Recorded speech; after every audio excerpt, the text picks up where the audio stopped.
So bros, আমরা তমাটুঙ্গির প্রথম view point, যেটা এখানে দুইটা ভিউ পয়েন্ট আছে, ওই পাশে একটা, এই পাশে একটা। আমরা প্রথমে প্রথম ভিউ পয়েন্টে আসছি। আর প্রথম ভিউ পয়েন্টের বিশেষত্ব হচ্ছে, দেখেন, তমাটুঙ্গি হতে ডিম পাহাড়, মানে এই পাশটা হচ্ছে ফুল ডিম পাহাড়ের ভিউ।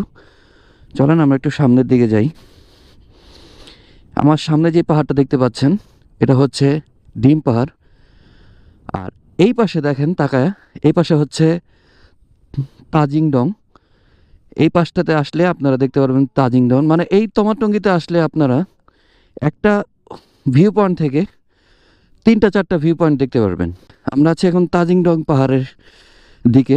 দেখেন রাস্তাটা কি আঁকা বাঁকা পথ, দেখা যাচ্ছে কিনা বলতে পারবো না। দেন ওই পাশে যাই আমরা। সুবহানাল্লাহ, সকালের সৌন্দর্য কত সুন্দর সেটা এই সকালবেলাও না উঠলে বোঝা যায় না।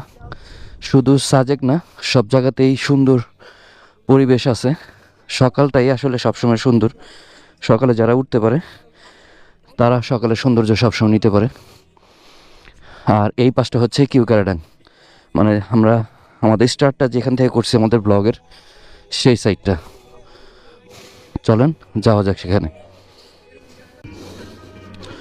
সো ব্রোস, আমরা আছি এখন কিউকারাডাঙ্গের সামনে, মানে সামনে বলতে আর কি, কিউকারাডাঙ্গা আমাদের সামনে। এখন আমরা কিউকারাডাঙ্গের দিকে তাকিয়ে আছি। অসাধারণ সুন্দর। বৃষ্টি পড়তেছে, বলেন, শুরু হয়ে গেছে আবার পাহাড়ের বৃষ্টি। সো এই হচ্ছে তমাটুঙ্গির প্রথম ভিউ পয়েন্ট, যেটা আমরা দেখতে আসছি। যদি বৃষ্টি বেড়ে যায় তাহলে তো ওয়েট করতে হবে, আর না হলে আমরা সেকেন্ড ভিউ পয়েন্টে চলে যাব। ফ্রেশ অক্সিজেন, দেখেন আকাশের মেঘগুলো বাতাসের সাথে, বাতাসটা এদিকে যাচ্ছে, বাতাসের সাথে উড়ে যাচ্ছে আস্তে আস্তে। সুপার সুপার, মাশাআল্লাহ। আর এই পাশটা যায় জমতেছে কিউকারাডাং।